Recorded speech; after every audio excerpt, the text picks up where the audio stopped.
নমস্কার, সবাই কেমন আছেন? আমি অরিজিতা সুইডেন থেকে আজ আবারও নতুন একটি ব্লগ নিয়ে। আমার বেলজিয়াম ভ্রমণের ব্লগগুলোতে আপনারা অনেক অনেক ভালোবাসা দিয়েছেন, তবে আপনাদের সাথে এখনও পর্যন্ত বেলজিয়ামের আরও 2 থেকে 3টে শহর এবং তার সাথে আরও একটি সুন্দর দেশের সুন্দর একটি শহর দেখানো বাকি।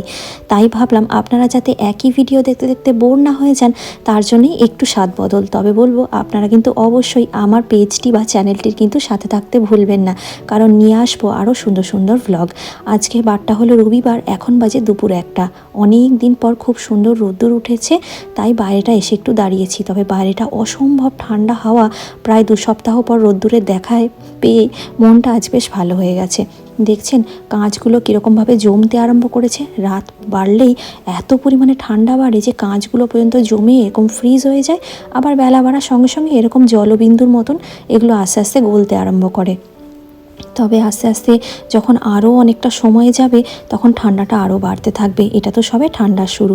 আজকে আমাদের দুজনের শরীরটা একদম ভালো নেই, ওয়েদার চেঞ্জের জন্য আমরা দুজনেই সর্দি কাশি জ্বরে ভুগছি। তাই গরম গরম ভাত কুমড়ো ভাতে করেছি, আর একটু মুগের ডাল করেছি শিম দিয়ে, আর একটু ঢ্যাঁড়স আলু ভাজা। এই হালকা করেই দুপুরবেলা এই লাঞ্চটাই সারবো, কারণ সেরমভাবে মুখে আর কিছু খেতে ভালো লাগছে না। আর এখানে অসুস্থ থাকলে তো করে দেওয়ার কেউ নেই, তাই আর কি এই সামান্য রান্নাটুকুই আজকে বানিয়েছি। চলুন খাওয়া দাওয়া সেরে একটু রোদ্দুরে গিয়ে দাঁড়াবো। আর ভাত টাত খাওয়ার পরে শীতকালে খুব ঠান্ডা লাগে। ঘরের ভিতরটায় তো সেরকমভাবে রোদ্দুরের আলো প্রবেশ করে না, আর সারাক্ষণ হিটার চলে, ঘরের মধ্যে থাকতেও ভালো লাগে না। তাই ভালো রোদ্দুরের আলো দেখতে পেয়েই ভাবছি বাইরেটা এসে একটু দাঁড়াই, কিন্তু মনে হয় না বেশিক্ষণ বাইরে দাঁড়াতে পারবো। এত জোরে দমকা হাওয়া দিচ্ছে, তাড়াতাড়ি করে ঘরে পালাতে হবে, কারণ একেই সর্দি হয়েছে কাশি হয়েছে, আর এই ঠান্ডা হাওয়াটা যেন নেওয়া যাচ্ছে না। আসলে গরমকালের সময় একরকম টেম্পারেচার চলেছে, কিন্তু এক ধাক্কায় প্রায় 10 থেকে 12 ডিগ্রি টেম্পারেচার নেমে গেছে। 3-4 ডিগ্রি টেম্পারেচারে এসে দাঁড়িয়েছে এখন। তবে এটা কিছুই নয়, সবে তো ঠান্ডার শুরু। দেখছেন আমার চুলগুলো কীরকমভাবে উঠছে, এত ঠান্ডা দাঁড়াতে পারছি না, গালগুলো একদম জমে যাচ্ছে। চলুন লেবুটা খেয়েই ঘরে পালাবো। ভালো কমলা লেবু পাওয়া যাচ্ছে এখন বাজারে। শীতের আমেজটা এদেশে প্রায় চলেই এসছে। রাতে আজকে একটু কিছু ঝাল ঝাল খেতে ইচ্ছা করছে, তাই ভাবলাম একটু মোমো বানাই। তার জন্য আমি বেশ কিছু সবজিপাতি একটু বড় বড় করে কেটে রেখেছি, এগুলোকে চপারের সাহায্যে চপ করে মোমো বানাবো। তবে প্রথমবার মোমো বানাচ্ছি, জানি না কেমন হবে। খুব ভালো মোমোর আবার খোলগুলো আমি মুড়তে পারি না। দাঁড়ান, প্রথমে আগে একটা চাটনি বানাই। তার জন্যে একটা সসপ্যানের মধ্যে জল দিয়েছি, আর 2টো টমেটোকে কেটে দিয়েছি, 3টে ওই কাশ্মীরি শুকনো লঙ্কা দিলাম, আর 4-5 কোয়া এরকম রসুন এর মধ্যে দিয়ে আগে ভালো করে এটাকে একসাথে সেদ্ধ করে নেব চাপা দিয়ে। এই হাতে টানা ম্যানুয়াল চপারটা যে কি উপকারে লাগে কি বলবো। হঠাৎই অনলাইন থেকে একদিন কিনেছিলাম, কারণ হাতে কাটলে এত ছোট ছোট করে কিন্তু কাটা যায় না সবজিগুলো।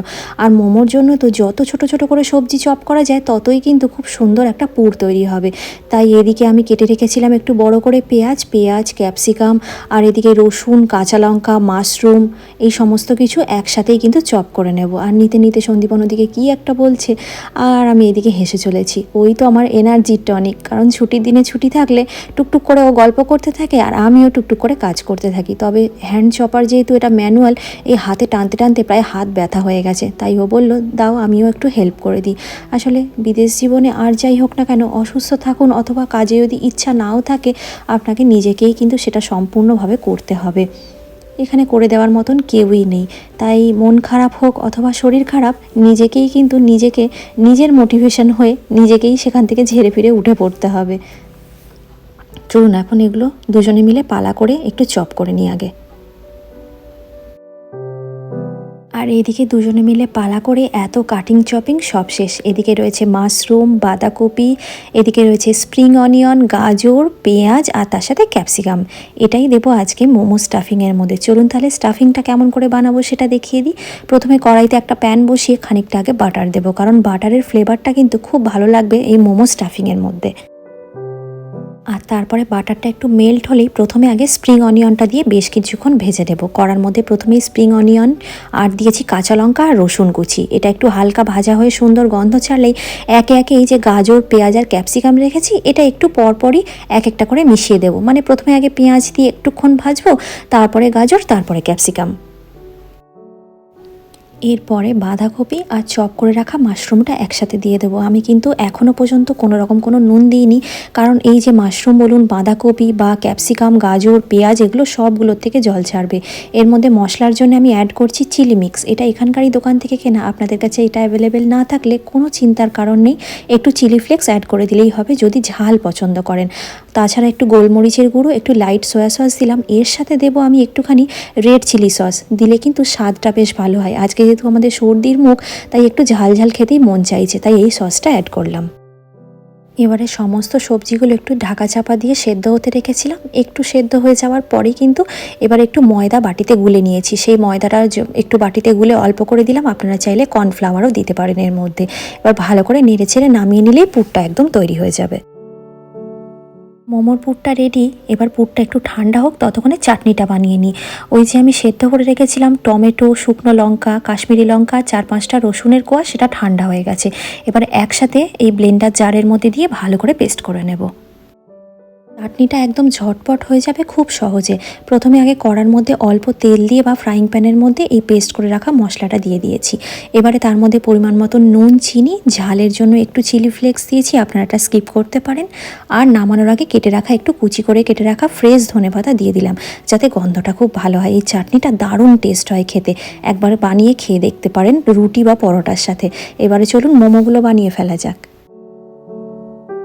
বলতে মোমো আমি একদম ভালো মুড়তে পারি না, তাই ওই সন্দীপন বেলে দিচ্ছে আর একটা টিফিন বক্স জোগাড় করেছি, ওটার মাপ করে কেটে কেটে নিচ্ছি। আর এরকম যেরকম ওই পুলি পিঠে মোড়ে বা চন্দ্রপুলি পিঠে, ওই রকমভাবেই দিয়ে একটু মুড়ে নেওয়ার চেষ্টা করছি। এই যে ঠিক এরকমভাবে। অত ভালো মোমো আমি মুড়তে পারি না। আর এবারে কি করব, ফ্রাইং প্যানের মধ্যে অল্প তেল দেবো, দিয়ে মোমোগুলো একটু শ্যালো ফ্রাই করে নেব, মানে প্যান ফ্রাইড মোমো আমি বানাচ্ছি আজকে। ব্যাস, এদিকে স্যালো ফ্রাই করে নিয়েছি, মোমো একদম রেডি, মোমোর চাটনিও তৈরি। এবারে চলুন প্লেটিংটা করে নিই, সন্দীপনকে দিই, কেমন লাগছে খেতে ওর থেকেই জেনে নিই। ভালো লাগছে? চাটনিটার সাথে ভালো লাগছে?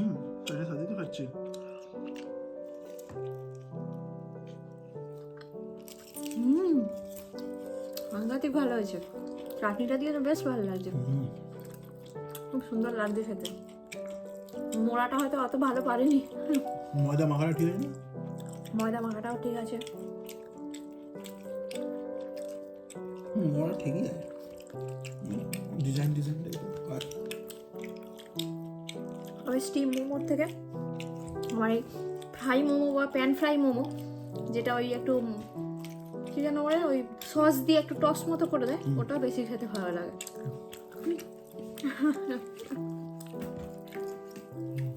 চলুন খেয়ে নিই। একদম প্রফেশনালদের মতন মোমোটা মুড়তে না পারলেও মোটামুটি একটা শেপ দিতে পেরেছিলাম, কিন্তু মোমোটা খেতে ভীষণ ভালো হয়েছিল। নিরামিষ দিনে আপনারা এরকম মোমো বানিয়ে খেতে পারবেন, খুব ভালো লাগবে খেতে। চাটনিটা মোমো ছাড়াও আপনারা রুটি পরোটার সাথে বানিয়ে একবার সার্ভ করে দেখবেন, খুব সুন্দর, খুব টেস্ট লাগবে, খুব সহজে হয়ে যাবে। ভিডিওটাও তাহলে আজকে এখানেই শেষ করছি। কেমন লাগলো আমার এই ব্লগটা অবশ্যই লাইক কমেন্ট করে জানাবেন, ভালো লাগলে আমার চ্যানেলটি সাবস্ক্রাইব করে দেবেন।